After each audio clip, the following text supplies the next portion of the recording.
All right, we're going to bring up Don Phillips. Very nice gentlemen.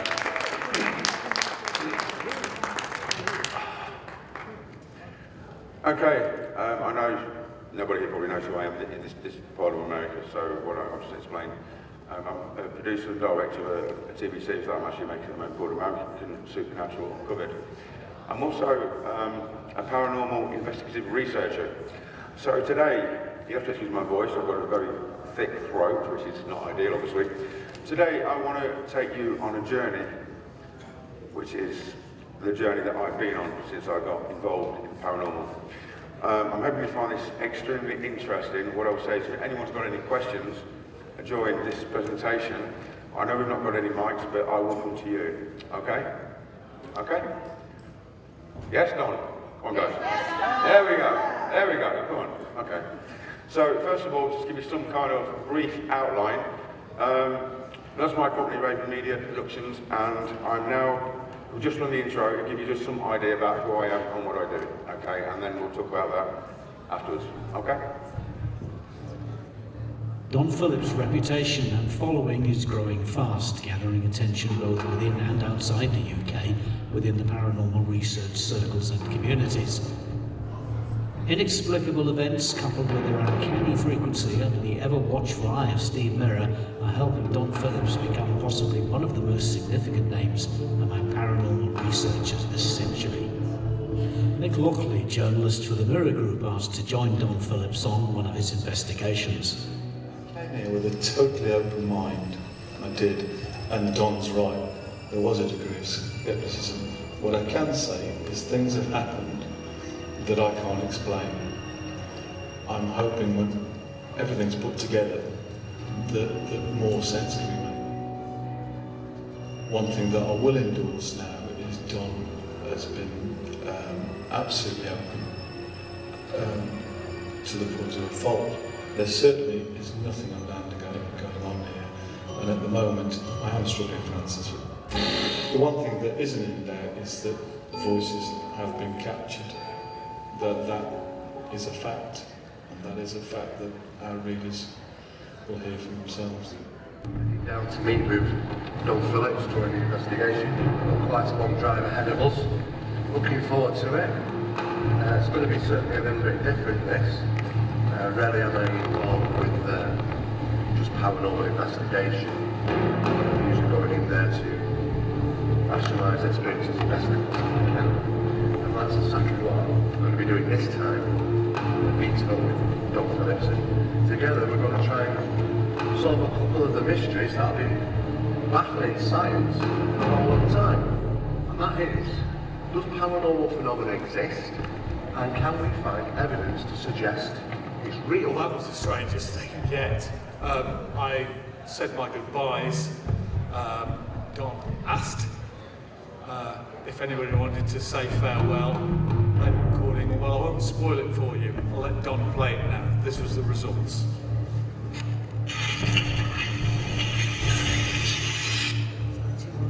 Yeah, that is two voices.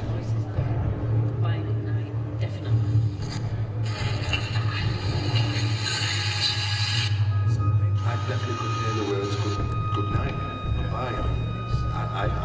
I'm just as perplexed as I was. Simple words, and that doesn't happen very often, but as you well imagine, it's a bit perplexing. I have no explanation for it this time. Don was asked to investigate a converted barn by one of his clients who was reporting paranormal disturbances, and once again the evidence was overwhelming and inexplicable.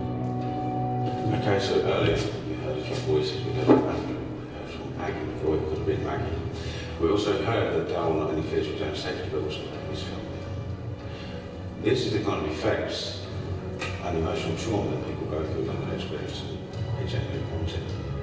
In a few moments, I'm going to put the lights out, speak to some spirits, and see if we can do what we're here to do and actually get some real answers.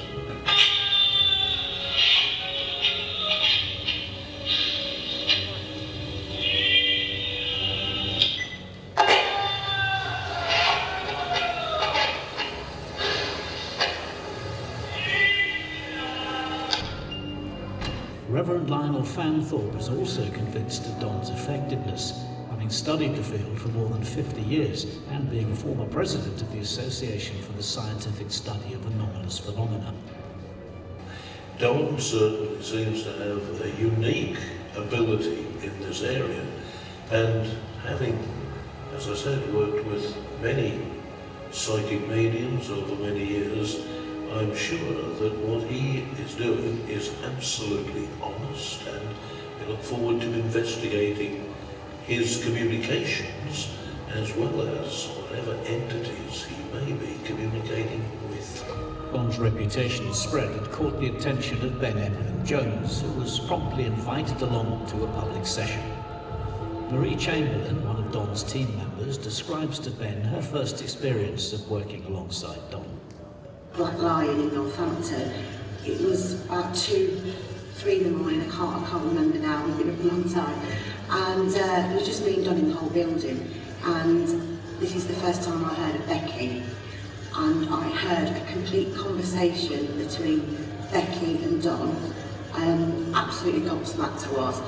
Now, what we did was Don played the recordings. He did some of these recordings with EVP or AVP, actual voice phenomena, he calls it. Some of them were extremely impressive, including one particular one in which you hear a number of men singing, like a male voice choir. There's another one in which you hear several young boys, it sounds like young boys anyway, talking loudly, very clearly and deep.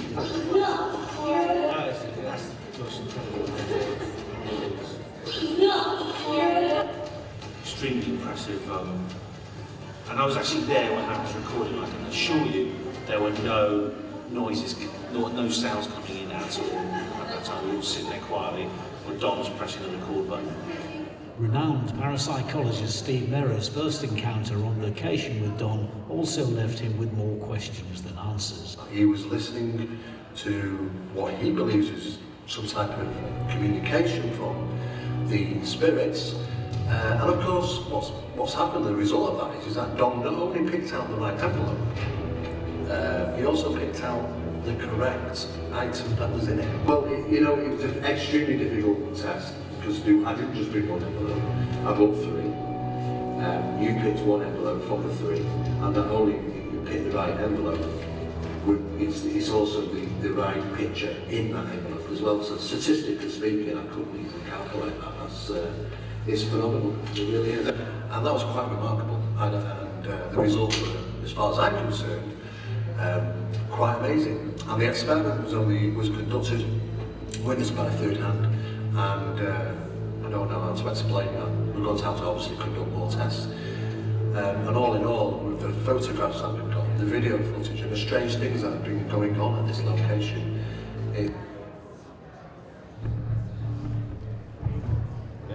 Okay. Don Phillips' reputation. Okay, so the relevance of some of the difficult things that are shown in that clip will become apparent as we go on. This is not all about looking on Phillips. What this is about is sending a message out as to what is possible, what is real, and what is achievable when it comes to spirit communication and evidence-wise. Okay, so that's a little bit about me, that's a little bit about what I do. Okay. So where did it all begin? Like many people, I was around about the age of 7 when I had an experience which totally changed my life. Night time, just like any kid, you know, about 7 o'clock in the evening, a certain time of year, it starts to get dark. There was a light outside my bedroom window, street light. It would just light up the bedroom window so I could see. I don't remember the old picture elves that going down the top of the ceiling. This particular night I noticed for some reason I couldn't actually see the corner of this picture elf, and I didn't think anything of it, it was a bit strange. Over the next 2 or 3 nights, I saw less and less of this picture elf. It was just dark. It was 1 or 2 nights that Friday after that I realised it wasn't blacked out by shadows or anything, there was actually something there, and what it was actually doing very gradually over those nights it encroaching closer and closer to me, and the closer it came, the less I could see, because it was literally a black mass. To the point, eventually, it was here. I could literally see the whole thing. It was like the shape, the kind of texture of a brain. It was strange. I don't know what happened then, because as far as I was aware, I woke up the next morning. Wasn't frightened or anything, woke up the next morning, thought I fell asleep. It was very, very shortly after that, within a few days, I started hearing these strange whispers. Very unnerving, obviously as a child. As I got a little bit older, I mean, they got louder, they got stronger, and I obviously found out what it was. It was spirits, people talking, not necessarily to me, but communicating with each other, and I could actually hear them. But that in itself presented quite a lot of problems, especially at the age of 16 when you're sitting in an exam. You try and do your exams, and believe you me, all you can hear is so that was strange. Now, that led me into the paranormal. I did an awful lot of research. I actually embraced it. Eventually, I set up a team called GSI Paranormal UK. I became quite aware of people that was having problems. Also, the way they was viewed by non-believers. I wanted to help these people, the genuine cases. So I would go around and literally, as you'll see later, prove that there's obviously paranormal phenomena taking place and help these people as well. Even if there is nothing taking place, but a person believes something taking place, it makes no difference to that person's life. It's still the same amount of fear, and it affects them equally, and I want to do something about that. Okay. So I did that for a number of years. I don't use labels like medium, psychic, or anything. I'm Don Phillips, and I do what I do. That's as far as I go with it. Okay. There was one case which was to quite literally change my life, and this was only 4 or 5 years ago. At that point, I'd attracted a lot of attention in the UK and certain places in the States, and a lot of attention of parapsychological departments like Scottish Psychical Research, Scientific Social Parapsychology. Steve Merritt, who you saw on there. Now, I was getting a lot of stick at this point when I went public from skeptics, which is fine, okay? But rather than argue with them, I decided to surround myself with the very people that was there to debunk it and prove me wrong. Because to a lot of people, it's woo-woo, it's whatever. Steve, that was the first time Steve came out with me. Now, I asked him 3 times to come out with me. His response was, Steve is well known for debunking, and he makes it very public, and he's not a very popular person with certain people that make certain claims, because he will tell you the way it is, whether it's good or bad. So Steve turned me down 3 times because he couldn't believe what he was actually seeing on YouTube was actually real. In the end, he came out with me. He expected to be there for an hour, debunk it, do his report, etc., etc. We were there for 10, 11 hours. Steve's words were, after 35 years doing what I'm doing, I might as well throw everything out the window and start again. Now that was a compliment to me. The guy was just totally almost lost the plot, because it's like, this can't happen. There was voices coming out of the air on my request. There was answering questions. So that's who Steve Mira was in that clip. Now, I did mention a few moments ago, one of the cases that totally changed my life. Right, I've got a little clip from that now. Again, there was a few minutes of video to watch, but it explains the case and what was going on there, and we'll talk about that afterwards, okay? Okay, in fact, before we run that clip, I'll just explain very briefly. Up to this point, my spirit communications, I am and was renowned for. This point, I mean, people at this investigation, people said, oh, you can do a spiritual attack. Something hit me and hit me hard. I didn't know what it was, and it's most apparent in the footage. So we'll watch that, and we'll talk about it afterwards. Okay, can we run the Council HQ investigation?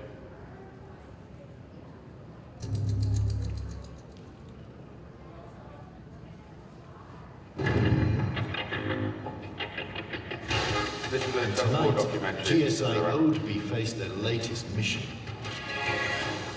The local council offices in Wigston.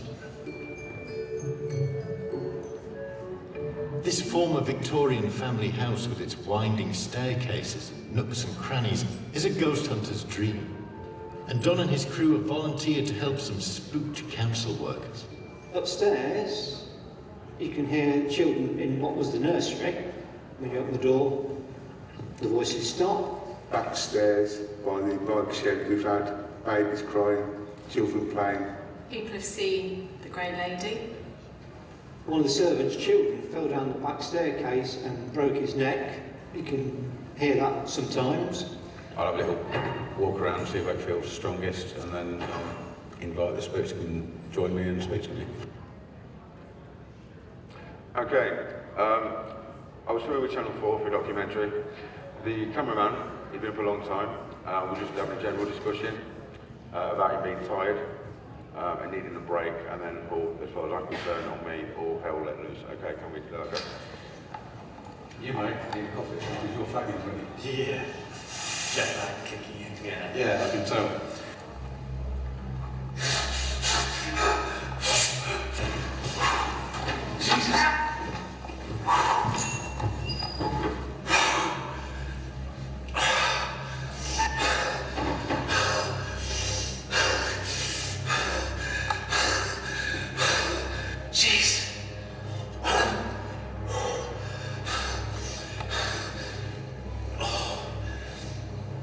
I was expecting that, mate. Oh my God, I feel dizzy, mate. Sit down. What happened? I've never seen Don to that extent. It shocked me. It shocked me, mate. I can tell you, a hand on my heart, Don is the only person that I've worked with that, for me, has given me the proof. Okay, so there, obviously I was hit by something. At the time, I didn't have a clue what it was about or a clue what it was. What I did know is it totally knocked me for six. At this point, I would like to speak about not a spirit guide. Through my investigations, I did actually, well, she introduced herself as Becky. Becky's been very prevalent in my line of work and everything we've done now for a few years. It is through Becky that I found out what this was. It's through Becky that I found out how to use it, how to utilise it. Okay, so that there's just a claim. Okay, Don's been hit by something. It doesn't really show you anything, does it? It's just a guy going, wow, what was that? Doesn't mean a great deal. Becky helps me. That was actually spirit energy being directed straight towards me. Okay, Becky, and well, she kind of, how can I put it? Taught is a bit of a strange word for me. Through Becky, I learned how to manipulate and use this energy. Okay, here's one example. This is, sometime later, I've been getting more and more of these, I call them blasts. But I learned to absorb this energy rather than just what was there. I learned to absorb it, I learned to project it.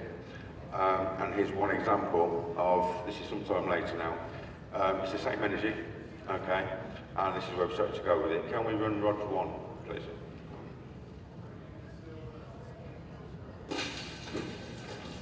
Steve? Oh yes, it's just make what we're doing. Yeah, I want to conduct a quick test now. It's a demonstration of how these rods can sometimes be influenced by unknown means.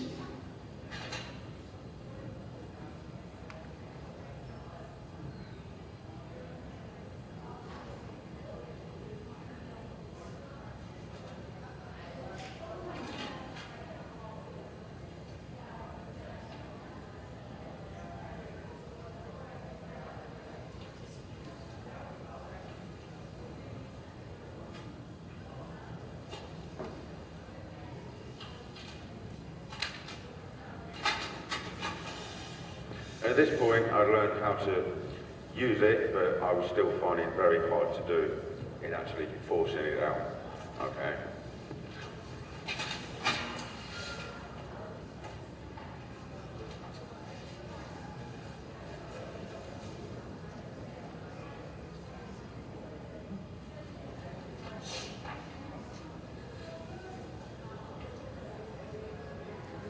皆さん、手動かしてないですよね。Well, still, you're not necessarily moving your hands now, are you? No, I'm not moving my hands. My hands are at 90 degrees. Yeah. I can't influence them because my hands are in the tubes, they're not touching the wires. 先ほどお見せしましたけれども、私の手はガラスのこの筒を持っているだけで、このワイヤには全く触れていません。だから動きに影響を出すことができないんです。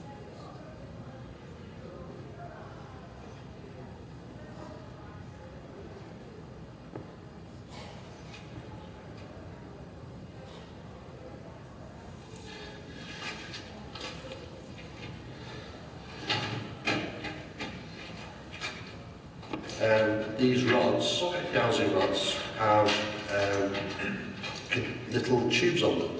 Reason being is that when you hold the tube, you cannot influence the movement of the rods. So I can turn my hand and it doesn't turn the rod. You hold them close to you and keep them at 90 degrees. Okay, so sometime later, the more I do this, the stronger I got, and the easier it became. This is, again, with the rods, it's an experiment in a cellar in a haunted location. That should start in a moment, but you'll see it's far easier and I've got a lot more control.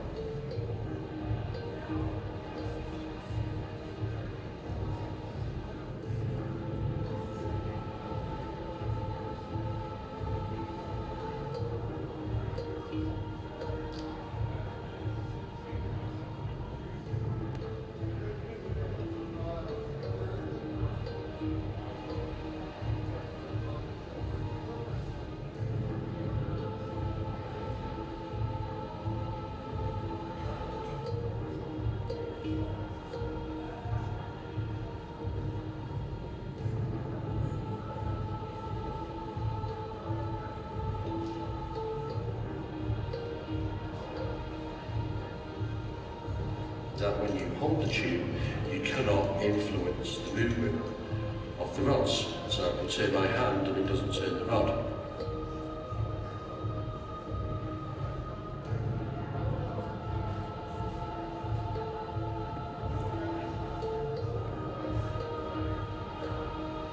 I can't influence them because my hands are in the tubes, they're not touching the wires.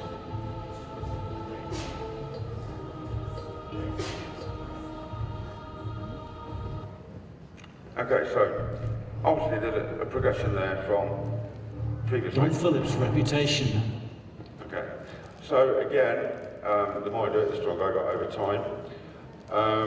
Now the thing is, I cannot do anything unless there's spiritual energy present. Nothing will happen.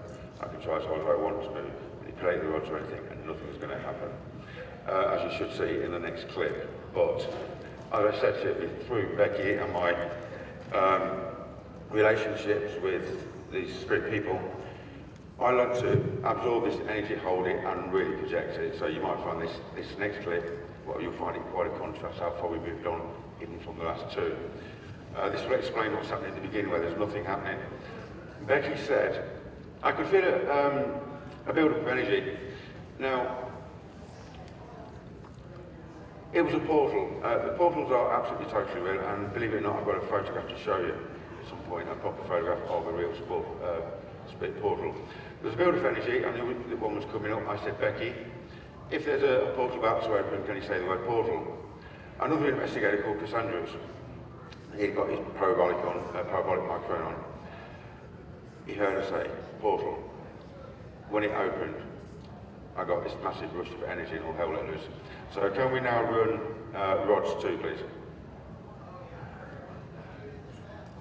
Okay, so here, same experiment, there's no spirit energy there at all.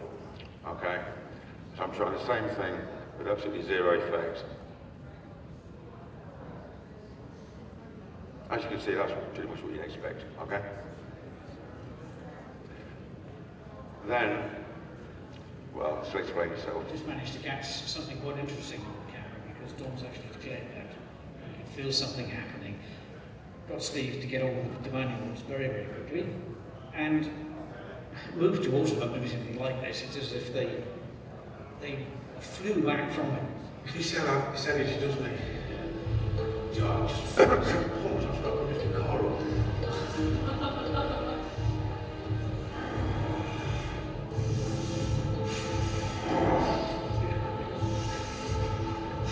Oh, geez.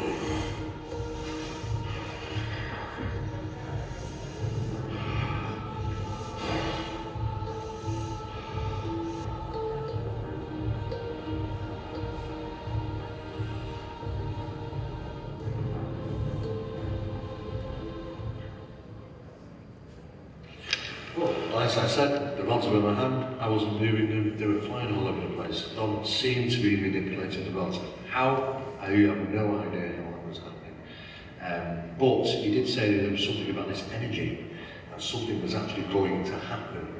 At that moment in time, Chris, who stood next to me, was on the parabolic microphone, and he's listening intensively while Don claims to be saying, asking Becky, you know, Becky, is there a portal? And if there is, can you please say portal? And of course, all of a sudden, Chris throws his earphones off him and said, yeah, I've just heard a female voice say portal. And of course, we suddenly told Chris, well, Don hasn't played anything back on the recording as yet. It would seem that Chris has heard something as it happened and believed it was the words portal from a female voice. Yeah, as Don was asking for the communication for the word portal, and as Steve was correctly saying there, I had the parabolic microphone on, as Steve was saying, and I heard a female voice, a human voice, very close to me, in my ear, the word straight away. But the unusual thing with it as well, I think, at the same time, not just the voice, but it was the spread of emotion. I've never encountered anything like that before. The emotion was overwhelming. You know, the voice was there. It was real time. I heard it. It was distinctive. But the emotion, it was bewildering. I couldn't comprehend the emotion of it. My eyes started to fill up, and I'm not that type of person, you know. But phenomenal, like I just can't rationalise it. Okay, so obviously there's a big difference there from when I started working with energy. Anybody got any questions right now? No? Yes? When you're working and condensing the energy, what are you thinking? I'm not thinking anything. It's instinctive. I can feel through my whole body. I've learned how to project it in a certain way. Do you spend some time prior to doing this in No. lighting or protecting yourself? No. Now the thing is, I have zero control, and I can manipulate it, I can use it, I can take a big hit. Now I can use it, but I have no control when that's going to happen. Earlier we was just walking down the corridor earlier, and I got a massive hit of energy, and when that happens, believe me, I started puffing pants and everything, and I just walked out the way of everybody so they couldn't see, because I think, what's wrong with this guy? This guy's a little bit weird. So, okay, so what have we got now? We've got this strange guy that's, okay, so you're doing this thing with the rods, well, great, it's entertaining now. You got to that stage, so that was pretty good, wasn't it? Okay.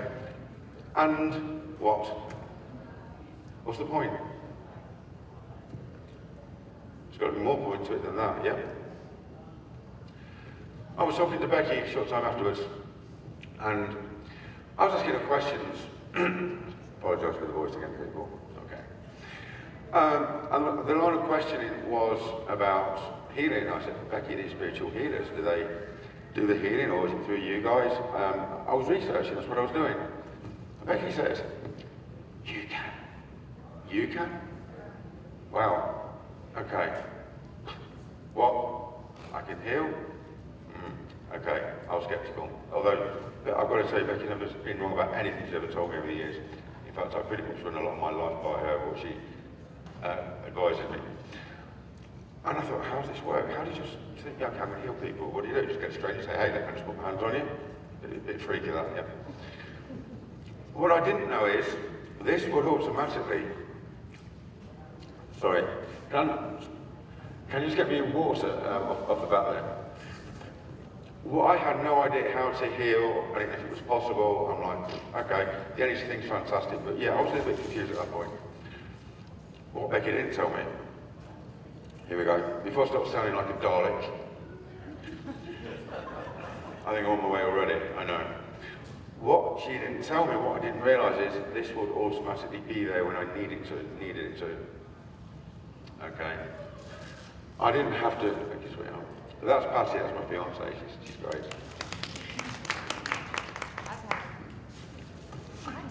I didn't have to learn how to heal anything, I didn't have to do any research, it just happened.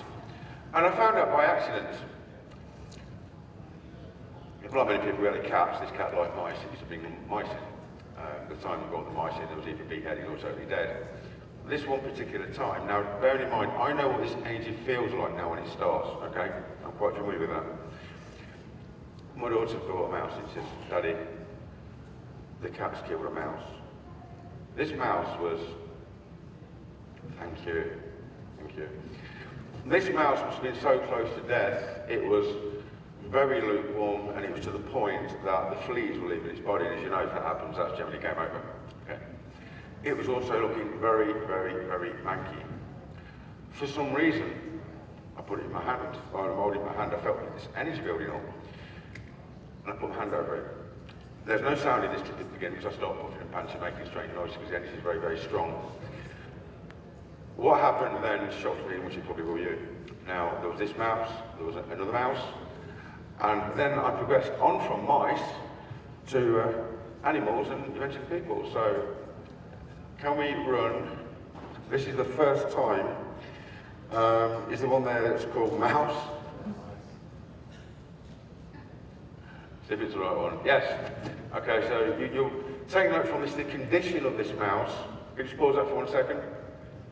The condition of this mouse prior to me doing what I'm doing, and also quite prevalent through all these things, whether it's birds, whether it's mice or whatever.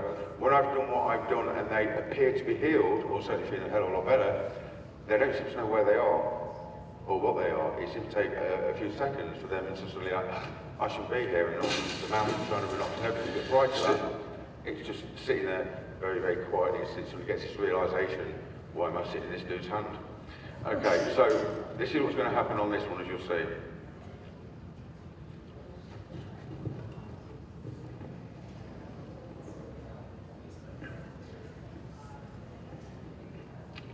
Okay, you can see there, it doesn't look particularly good, does it?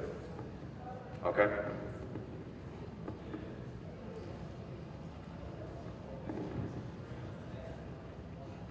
Instinctively put my hand over, felt this energy start building up. And interestingly, it always seems to be for about 45 seconds each time.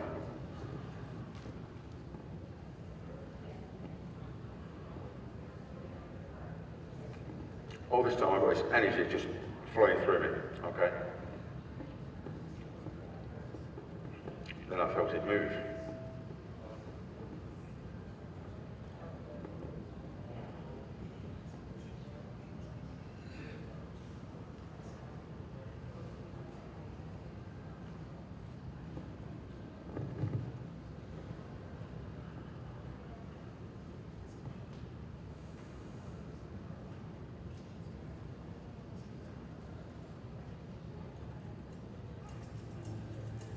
Oh, that was actually 1.5 minutes, okay.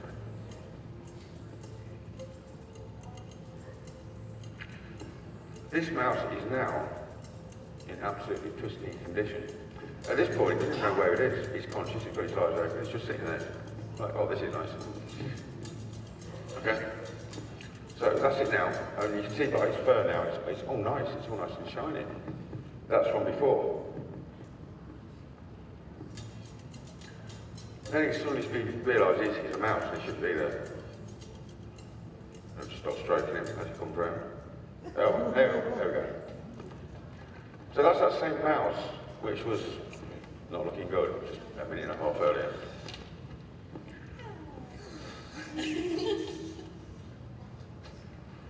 Okay, that was interesting. So, again, a few days later another mouse came through the door. This is this little fella now, off to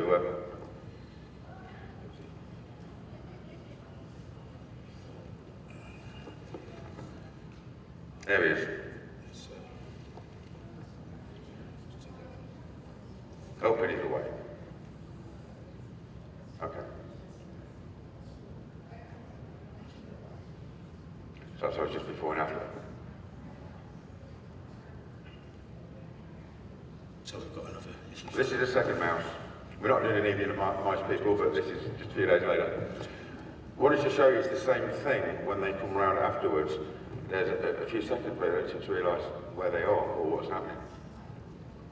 This clip's almost done.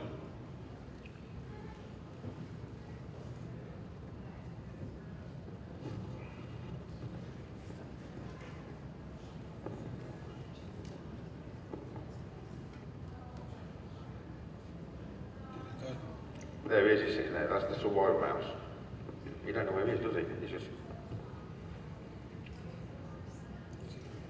This is just a couple of my YouTube clips I put in for today. Still coming round.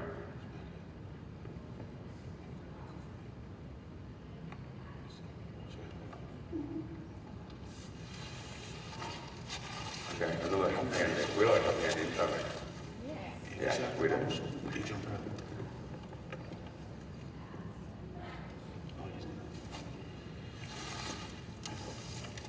There we go. She's jumped out.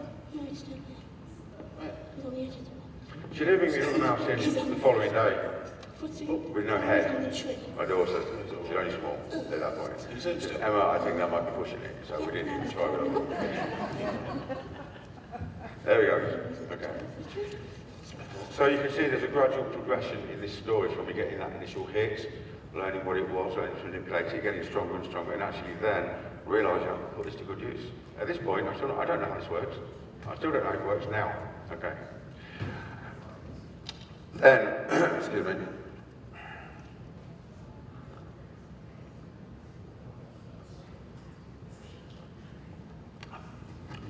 I progressed on from rods to mice, to crows. Can we run the crow clip? Dog found a crow which, I'm not going to say dead, because I don't want people to think I'm bringing things back from the dead, because that might not go down too well either. So what I'm going to say is, it didn't look good.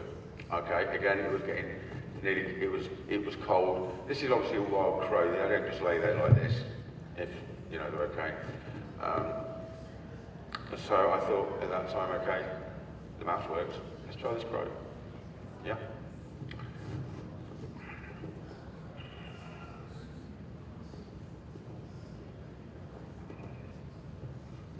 Any questions right now? Anybody? No?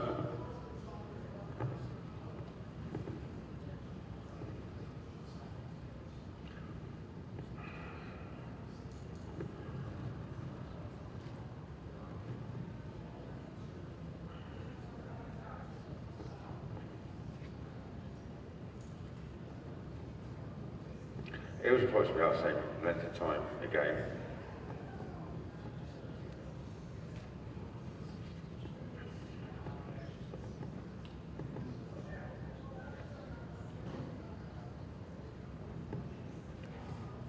You see, it's one thing to be able to claim or think that you're getting something, but when you can see something so visually apparent, that makes it a lot more interesting, doesn't it?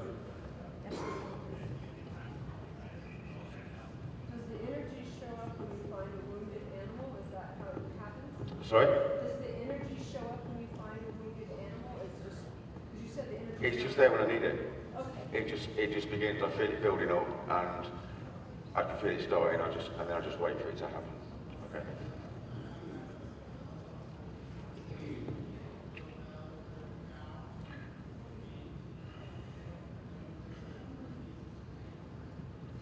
Okay, I mean, he's up now, he's just sitting there, he's got his eyes open, you'll see that in a moment.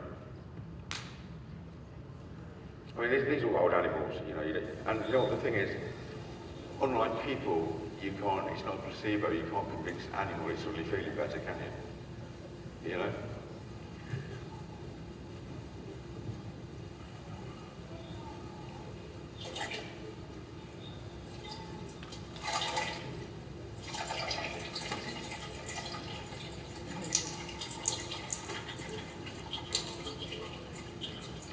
Again, it's not where it is, it's like the tree, it's like the mice did, and ultimately had this realisation, I should be here, as you'll see in a moment.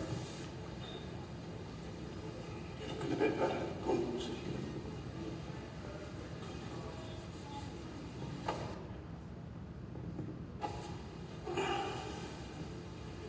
Look a bit more like there you go. Oh, wait, oh. There we go, now it's coming round. It's it. Isn't it interesting, they all seem to have this little period where they don't know what's happening or where they are. Yeah. I'll pass out.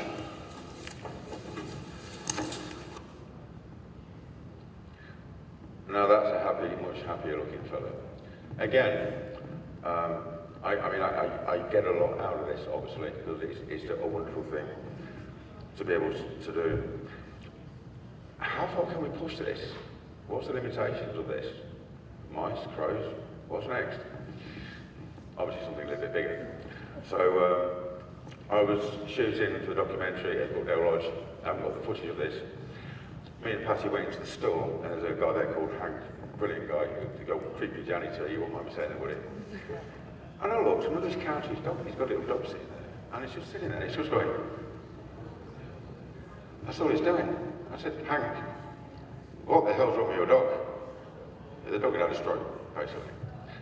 So I thought, okay, so I just bent down to stroke it, I could feel the energy again. Patty could see what was happening. I was like,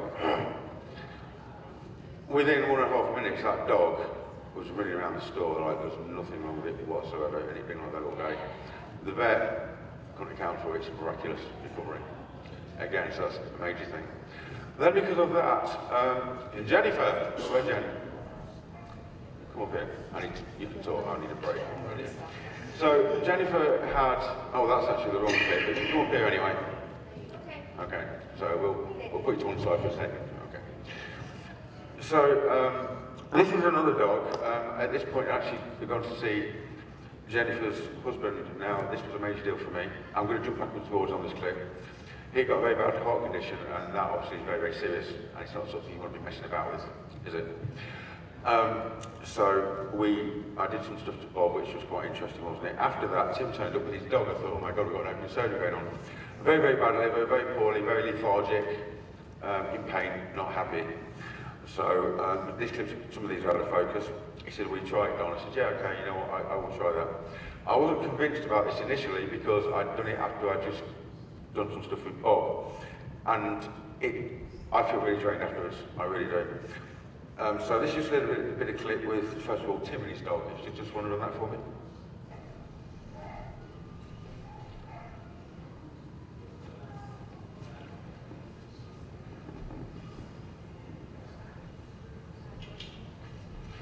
I said to Becky, after this, did we heal the dog?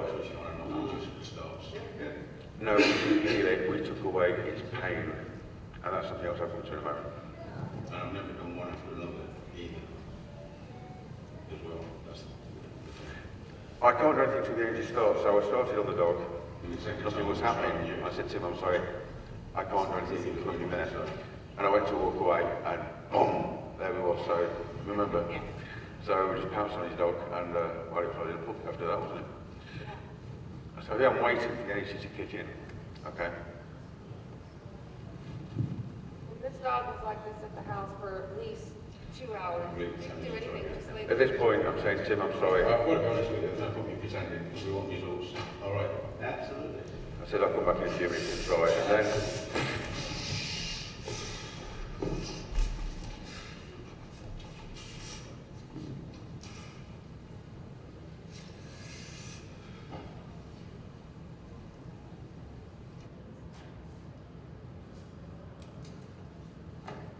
but you can see my face, it puts a lot of stress on me when I'm doing this as well. Okay.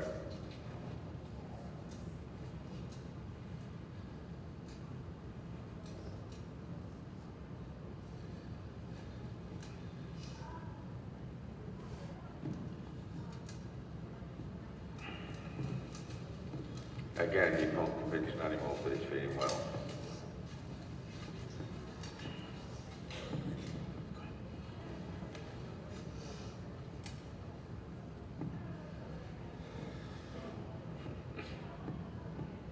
Already raised up, quite happy, a lot happy. Tail wagging. When he was done, it was like a bucket.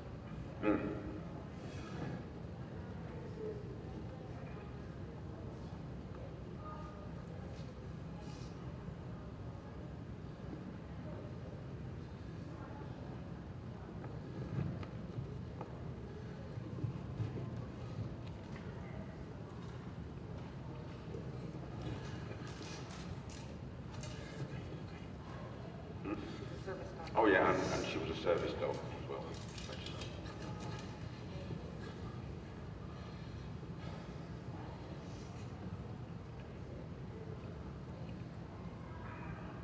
But this only lasts a certain length of time. I haven't just so long, it just totally dissipates. When it dissipates, I'm done. Okay.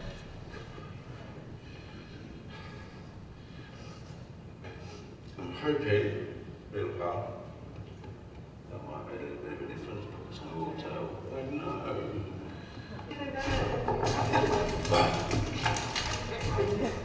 Wow, what a puppy. Tension now. How you feeling, buddy? How you feeling? Okay, so that's no longer a dog in pain, that's a happy dog. Okay. It's important because I still don't know how this works, and I don't know if we healed whatever it was, and I said it would just take away its pain, and we just took take away its pain, and the dog obviously thinks it's absolutely fine now, but it's not, it's still got the same condition. So, isn't that wonderful?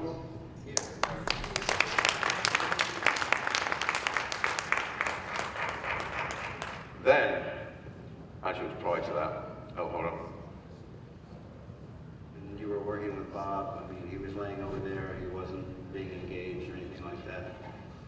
At this point, he's been bouncing around doing the play bow, he was doing some barking with Jen, which he doesn't normally do unless he's commanded to do.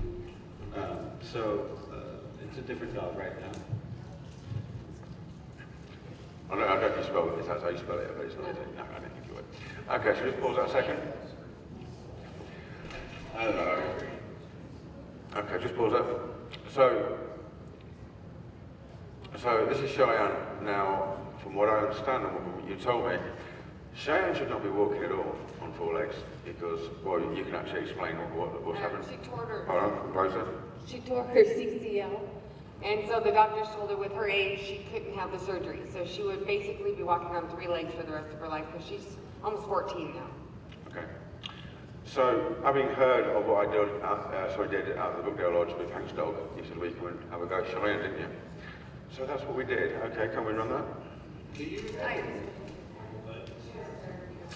Okay, so this is afterwards. I mean, this is it was prior to this. But so this is Cheyenne, and last time I came to see Cheyenne, do you want to just pop in here a second?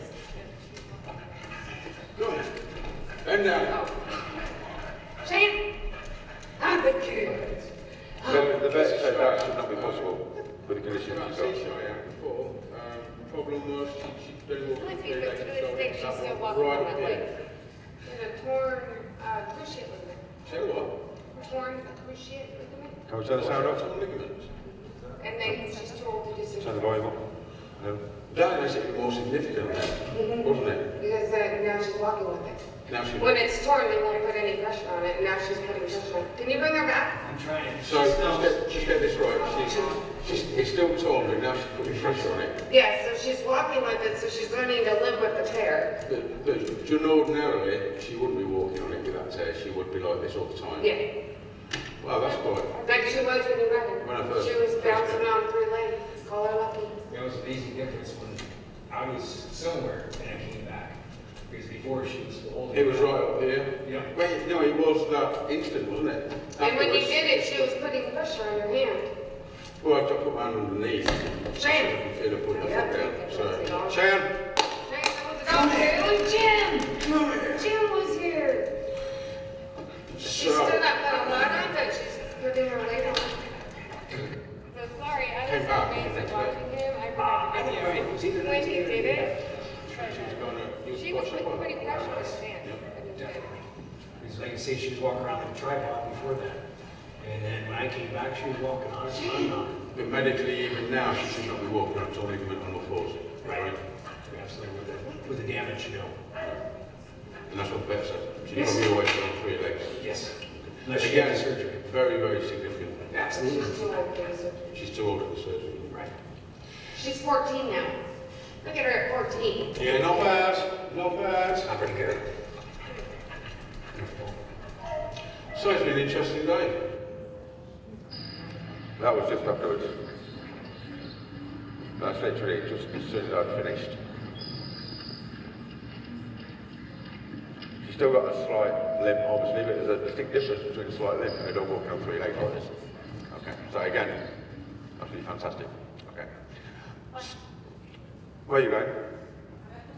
Did I tell you to go? Okay. Any questions? Yes.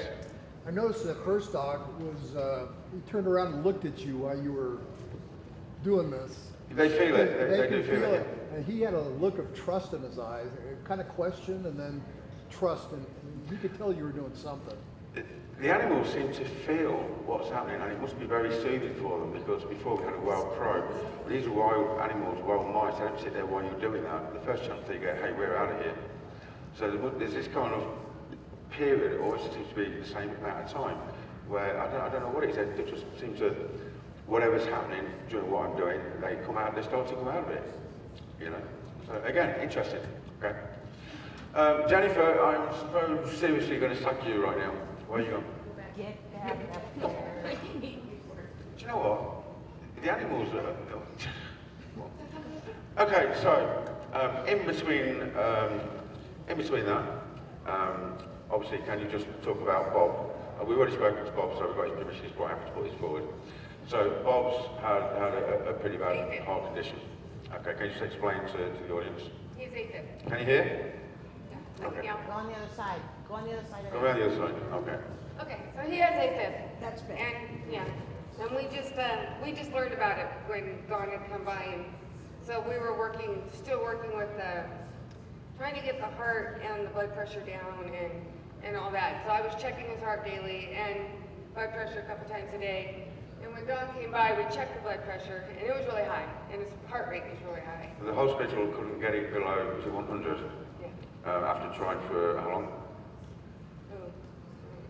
Because this guy could have a heart attack any time because he's equivalent. Because we weren't on medications or anything. We had just learned about it, and he worked with it for about 20 minutes.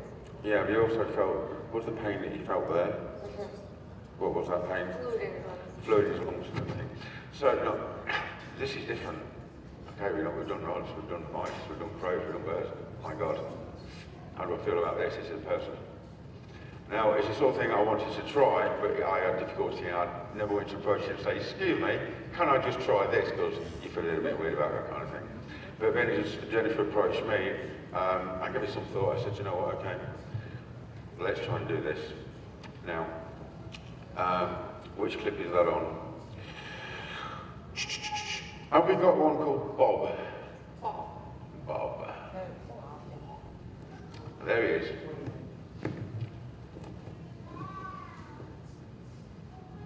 Now, Bob is a retired firefighter after 32 years. He just retired.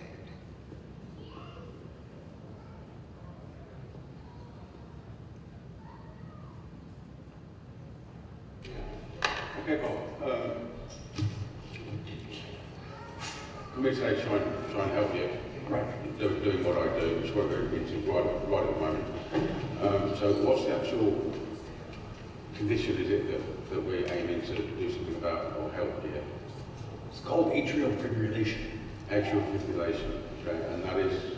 Basically, my understanding is the top chamber of my heart basically is kind of quivering. Right. And it doesn't pump the blood properly. Irregular pattern? Yes. Okay, I spoke to Jennifer, I think she said it was kind of like all the time, as though, like, after you had exercised, yours would be doing that even though you've not exercised, right? Just go fast. So, while we're doing what we're doing, if you can actually feel anything changing, if you can just vocalise that and just say, you're feeling this or you're feeling that. Okay. Okay. If you don't, that's absolutely fine. So I don't know if you've been successful, but all we can do is try. Okay. So what we're trying to do is get your heart into a regular beating pattern. I am in AFib, which they say I still am. Right. They have trouble getting the blood pressure. It just won't. Really? Yeah, it won't okay. Capture it. Can we set that up?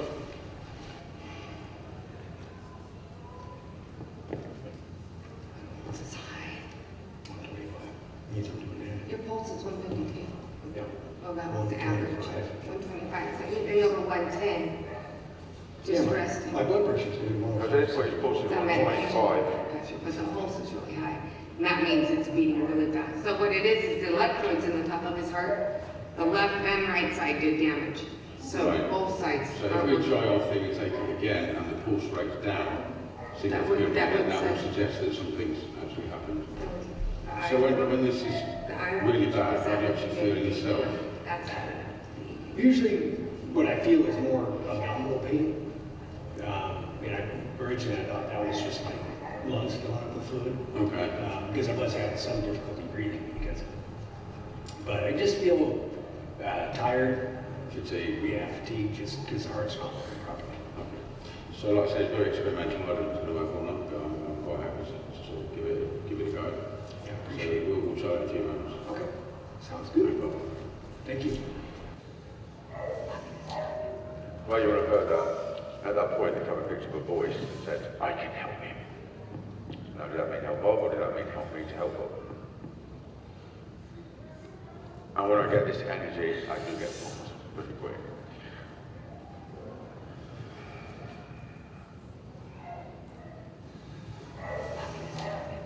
No, you won't hear that either.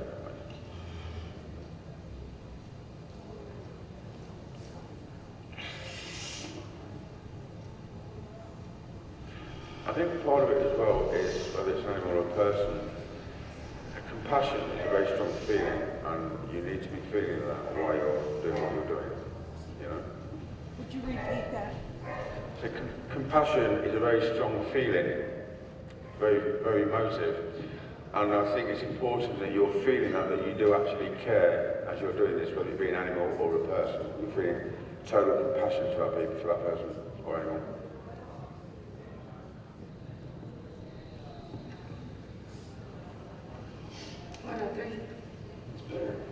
It sounds better.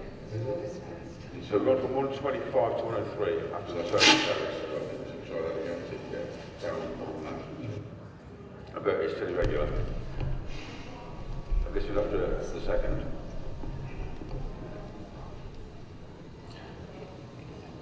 So Paul, how are you feeling right now? Better than I was before we started.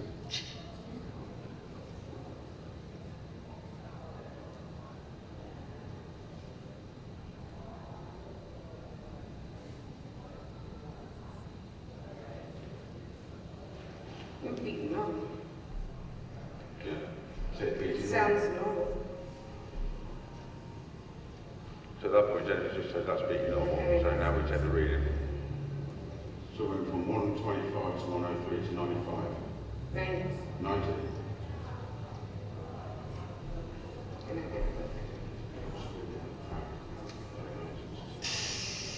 68 is his pulse right now.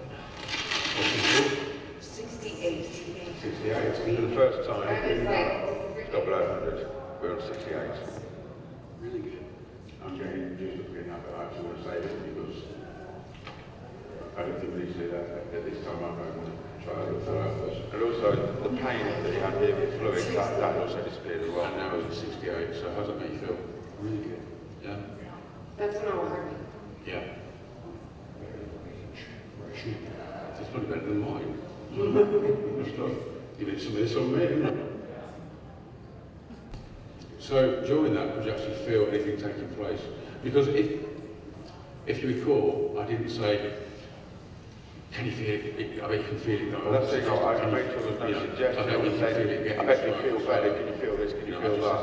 I didn't want that to be accused of, And that's that's why why I I said said it. it. You know, regardless of what happens tomorrow, what we've shown is something's happening. Whether it's permanent, whether it's temporary, I don't know. But what I will say on the animals, well, yours, that has all been permanent. So I'm hoping too. Okay, now it's important to mention at this point, days after that, Bob reverted back to his prior condition. The reason for that being is, and just as with some of the animals, you can take away the symptom, but not necessarily, I'm not claiming to heal what's causing it, okay? I got Bob's heart rate, basically, my intention was to get it in with mine. Now the problem is, okay, this fluid went and everything, that's fine, but you've still got the underlying cause, what was causing the problem, even if you can heal the symptom of the problem. The cause is still there, okay? So unfortunately, Bob, he did revert back, but since then he has now had some treatment, hasn't he? Yes, we were shocked 3 Yeah. days ago. They shocked him 3 days ago. Now he's back in a normal sinus rhythm. And now, Bob's But what God did that day was to get his heart rate and his blood pressure down. Use your mic. Use your microphone. Okay. What Don did that day was he got his blood pressure down and his heart rate down, which helped with what the heart was doing was damaging. And so by bringing that down, he actually prolonged and it happening in a heart attack or a stroke. But when you can show, on all these examples, when you can show something so apparently clear before and after. Okay, so any questions on that? What do you think? Pretty good? Interested? Pretty crazy, huh? Yep. Okay. So anyway, now I'm getting back to the spiritual side of things. Over the years, I have, this way it's my throat. They've taught me an awful lot, and now there's a lot of misconceptions out there about the spiritual world, what's possible, what's not. You know, like everybody else, I've read stuff, but I'd rather listen to them that are actually already there. Okay? So my communications have taught me a lot. I mean, that's what's led to all this, you know, right from the start. I mean, Becky, it's because of her. You know. Right, so now let's jump into one or two interesting cases. What do you think? Yeah? Yeah. Okay. Right, so that's me, that's what I do, so we're all acquainted now. Right, so what have we got next on here? Right. One of the cases was a lady called Gaynor who was claiming to be beaten by a poltergeist in her home. Obviously, the media were always best friends. We get the story then they couldn't want the one. Gaynor come under a lot of fire from a lot of people. Made it quite depressed actually, but you know, to anybody on the outside, that is a big claim, obviously. Okay. She'd had the priests round, well the clergy, she'd had mediums and spiritualists and all sorts of people, and nothing made any difference. So she said, well, it was actually a neighbour that contacted me. I said, can you come around and find out exactly what's going on, and can you deal with it?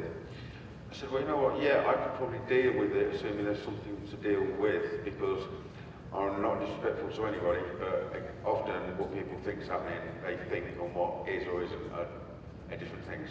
Okay? This is part of I got to know Gaynor very well. This is just a little snippet of a documentary I started to put together, which I should do anything with you, actually. Now, I mentioned it earlier, Portal, Spirit Portal. I mentioned they're real, I mentioned I got a photograph, which is quite a big claim. So, this one time when I was at Gaynor's, I've already shown now that I'm quite susceptible to energy, and I can feel energy, and I can use energy. I can feel an energy coming, emulation from the kitchen. Now, what I tell you about these spirit portals is they actually go boom, and they're there. The energy is a gradual build-up. I feel it building up, and it will totally dissipate over several minutes, and then it will start coming back. Yeah, leave that on. It'll start coming back again. And it builds up until boom, it opens. This is the spirit portal. Unfortunately, the picture's cropped. That was about 5 feet in diameter in the corner of the kitchen, and you can actually see something coming from it now, and it actually voids the worktops, and it comes down here and starts to manifest. That's not what you would expect in a normal kitchen, is it? Okay. So the next question, okay, yeah, Don, yeah, we see this stuff on YouTube, and that might be fakes. I've had to put my ass on everything I've ever claimed since I stepped to the public eye, so that's exactly what I did. So I contacted some universities, a radio station contacted some universities, because this is a resident portal, which as far as I know is still there. I've been to the property now for 2 years. Once in every 24-hour cycle, this thing would appear. And I actually stood, before I photographed that, I actually stood in the path of that thing. And I can tell you, it felt absolutely amazing, but at the same time, it didn't feel particularly healthy. I'm not sure how to explain it. Anyway, so they had we tried to get the people from the university to come down, some scientists. The radio station tried, or 2 radio stations tried. Do you know what? People say there's no proof, there's no evidence. That's not the problem. The evidence is not the problem. The problem is, it's these scientists, the people that we need. They're the ones, that is what is proven elusive. Not spirits, not the evidence, the people that can prove it, that people listen to. Excuse me. So, can we run that? Is there a clip there called Gaynor? This will give you a little explanation of Gaynor and also about the portal. The only reason we caught that is because I said, Tony, there's a portal forming here, I want some capture equipment setting up. Bang, there it was. So, can we run that? Gaynor 1, please. For 34 years, Gaynor Issett had lived at her home without experiencing anything out of the ordinary. Little did she know that what was to follow would change her life forever.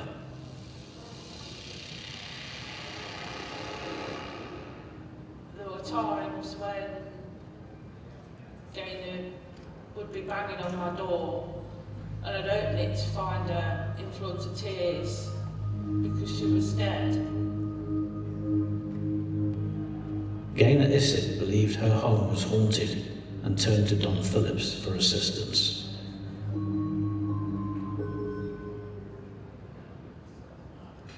I was at a phone call from a friend of Gaynor's. He sounded very, very urgent and really, really quite desperate. The reports were Gaynor and her partner had been physically hurt by some unseen force or entity. Objects moving, random fires, which apparently had been witnessed by a member of the clergy.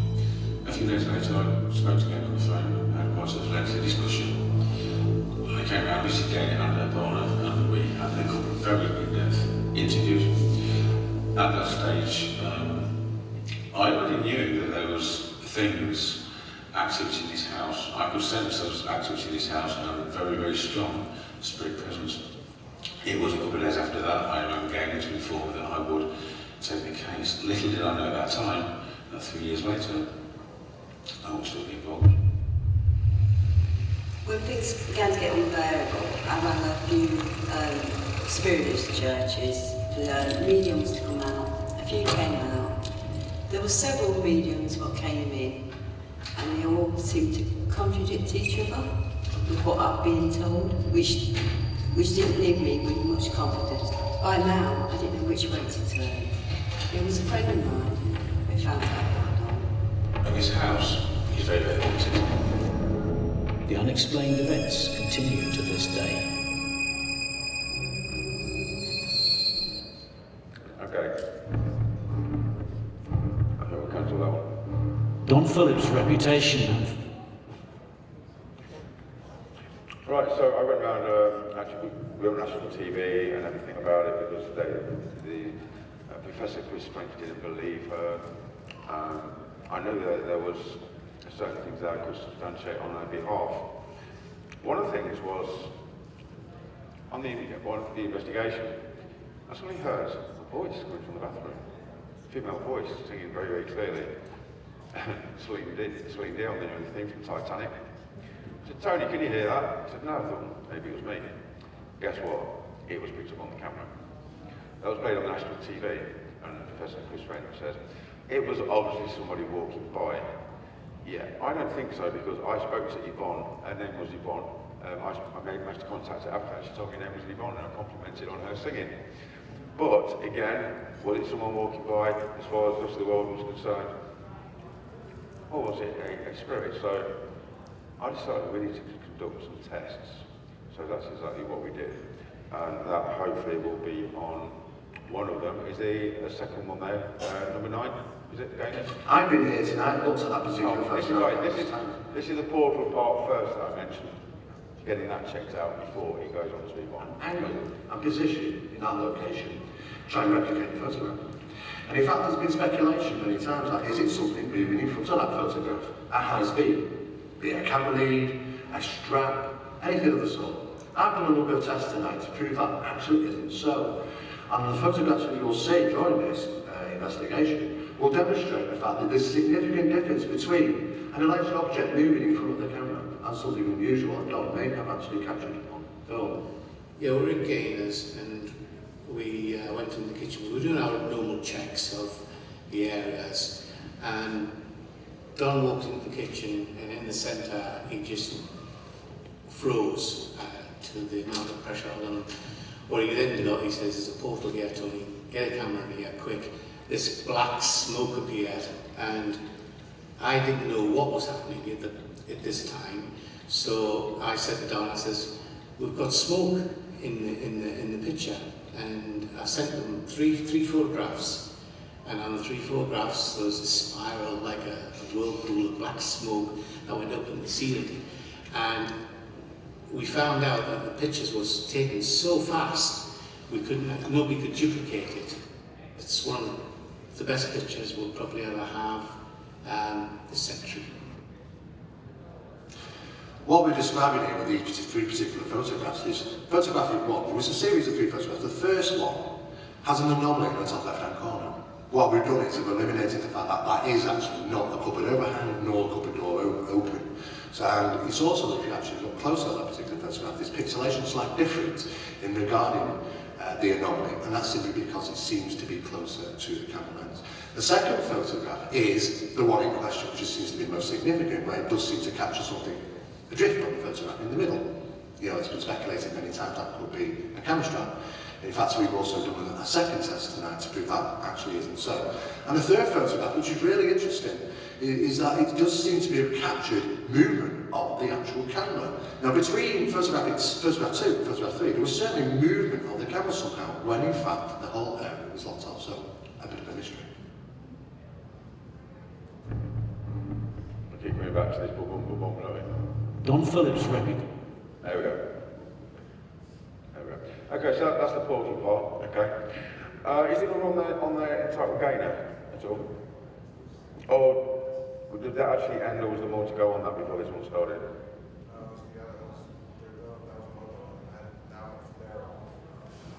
Okay, sorry, say it again. Okay. Anyway, okay, so that's the portal. Again, I was going to show the clip of the scene lady, but looks like I may not have it on there. Okay. Right, let's move on to another case. Darrell, I was called to a case in Yorkshire. A guy had been sick for days. It was greatly affecting him, his family, and his, well, physical and mental health. Something was going on. He thought it was maybe demonic, etc., etc. So I popped down to see Darrell. Now, the very interesting thing about this is his house was actually built where an old barn used to be, a stable, many, many years ago. So let's just run, first thing, let's introduce Darrell very quickly. So number 10, that should be. Also mentioned that you're not actually eating or sleeping. No. Okay. How long is it since you got a decent night's sleep? I would say 3 months. 3 months. Now, this is my third night without sleep. Okay. And I've been to the doctors. The doctors won't give me more than 5 tablets. So I've been snapping in my mouth. It's last me 10 days. Well, they're sleeping tablets? These, apparently he told me these take out elephants. But they don't. Well, they won't be snapping that one, right? That's for sure. No, but it does last. It puts me out. Even if I can't get a cat nap, then I'm okay. I think the reason is what you get is because they are addictive and they're very strong sleeping drugs. And I'm not taking drugs. I don't take drugs. You know, I don't like taking tablets. I believe in my own body doing the repair. Okay, you got that one out. Okay, so that's Darrell. Obviously, you can see physically he's not in a particularly good place, and everything else is going in, he's not in a good place mentally either. On the introduction I played when I first came on, there was that voice. Whoa, easy now. We'll play that one more time. Number 11, please. Okay, so earlier you heard a few voices. We heard from Andrew, we heard from Aggie, or it could have been Maggie. We also heard that Darrell not only fears for his own safety, but also for his family. This is the kind of effects and emotional trauma that people go through when they're experiencing a genuine haunting. In a few moments, I'm going to put the lights out, speak to some spirits, and see if we can do what we're here to do and actually get some real answers. I've just been explaining that you have great concerns. The stuff that's been going on here has been quite incredible. We also got probably the loudest voice, which was certainly sounded like a Yorkshire gentleman, didn't it? Yeah. How did you feel when you heard that? What I heard, really, in my eyes, was shocking. Never heard anything like that. It was a very, very loud, disembodied voice, but this is obviously, you are aware that that's what I'm known for. Yeah. Okay. That was actually captured just in a little hallway between the kitchen and the living room, wasn't it? Yeah. What I'm going to actually say is that when I captured this, I was actually making a challenge to anything here that could be deemed not very pleasant. although this recording is very loud, this recording is very clear, it may not actually relate to that. This was actually a barn, a farmhouse, wasn't it? Yeah. This sounds very, very, very much like a farm. Listen very carefully to this next audio recording. It sounds somewhat like horse's hooves followed by a horse's neigh, just prior to a distant, clear sound of a man as he tries to control a horse. Okay, now, so shall we now play that recording? Yeah, definitely. Okay, so first of all, we'll play it as it was recorded. Yeah.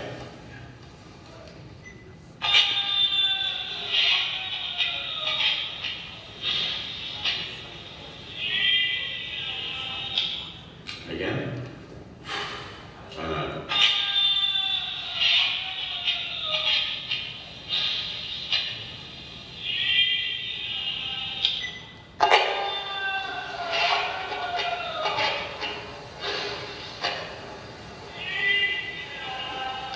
Okay, so that's all got that by your face. Okay, just stop that one now. Okay. So what do you think of that? This is in the kitchen, not something you'd expect in the kitchen, is it? But did that not sound like horse's hooves? And then a farmer song, someone just, how you would expect them in a barn or something. Whoa, easy now. So it turned out there wasn't nothing benevolent or that I could detect there or find, but this could be something, you know, like the stone tape theory, where events and everything can be captured and played back. You've heard of stone tape theory? Yeah? So a few nods in there. Anybody got any questions, or what do you think about that? Nothing? Oh, I thought it was pretty good. So no, okay. To this point, has anybody got any further questions about anything before we move on? What was the outcome for this? You should come up here, you should. Sorry, what was the outcome of this? He was under the impression there was something unpleasant in his house. They knew there's things, they could feel something wasn't right. The outcome was, I just said, Daryl, you know, we've got this. There was a couple of people I made contact with. One of them said he actually used to live there. That was his house. Okay, that's in the full documentary of this. There's a lot of stuff on YouTube, it's the full thing. I mean, this is quite old. I used to spend my time, without charge, just going around helping people like this any way that I could, so that's just a clip from that, okay. The result from that was, he didn't need sleeping pills anymore, and everything got pretty back to normal. He just accepts there's something, you know, there are strange things in this world that we cannot always explain. It doesn't mean they're there to hurt us, okay. Right, right. Keith Linder, Demons in Seattle. Okay. Now another case I was involved in a couple of years ago, it was a major case. We got a call from America, Seattle. Keith Linder, Zach had gone around with Ghost Adventures because he said, my house is haunted, there's all sorts of things, there's plant pots flying around, and there was a lot of claims. He was making a lot of claims, okay. Consequently, Zach Baggins went around with his team, they did an episode, got all their special equipment out and everything, didn't get anything. And one thing I don't use is equipment, I use me, a video camera and a voice recorder, and that's it, okay? The problem with this was the way it was portrayed afterwards was Keith and his girlfriend Tina were making it all up and were attention seekers. Now that was a program which had been broadcast all over America, and Keith was a professional IT gentleman, nice country living and a nice guy. At desperation, he contacted us, we went over to see if we could validate claims that there was paranormal activity going on. Now, this story went pretty big. I mean, we hit, 6 million hits in the first week. David Rose came down on from Fox to do a piece. He very kindly let me use that in the documentary. Now, I'm running out of time a little bit, so what I'm going to do, I'm going to skip the story of Keith. That's a very basic outline, and skip to just some of the voices I managed to capture while I was at Keith's. Okay? Okay, is there Keith Linder 2 on there? Or Demons in Seattle on cover 2?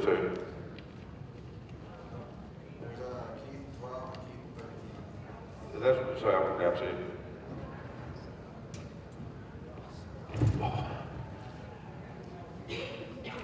There's a, what? Yes, sir.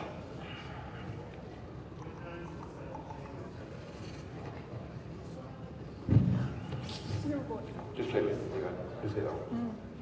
Just double tap. Okay, so like I was explaining, this is some of the, just a few voices of many, many, many that I collected around the place when I was engaged with the spirits.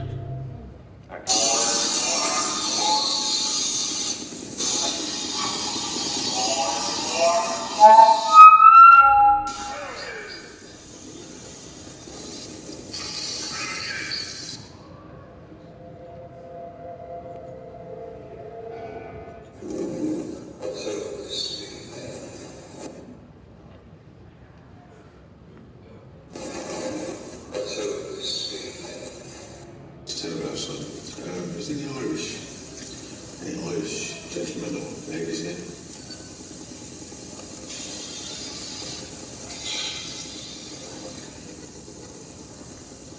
Thank you.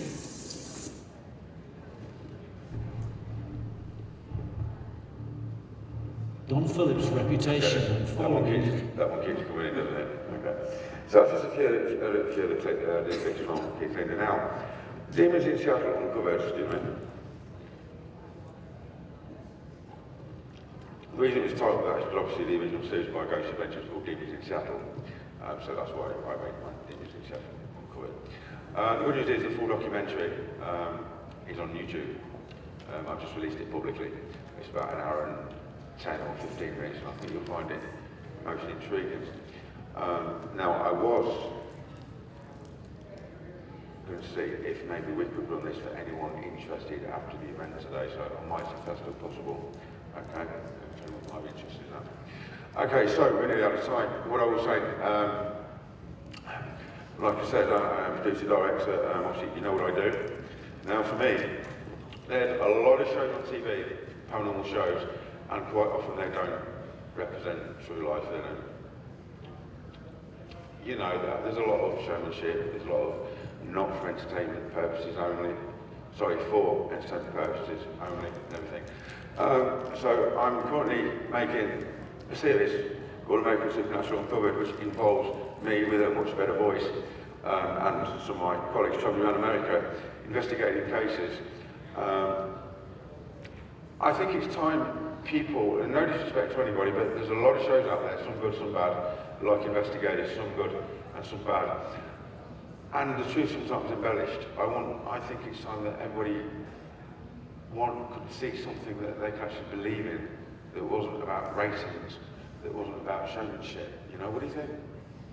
Yeah. Yeah. You know?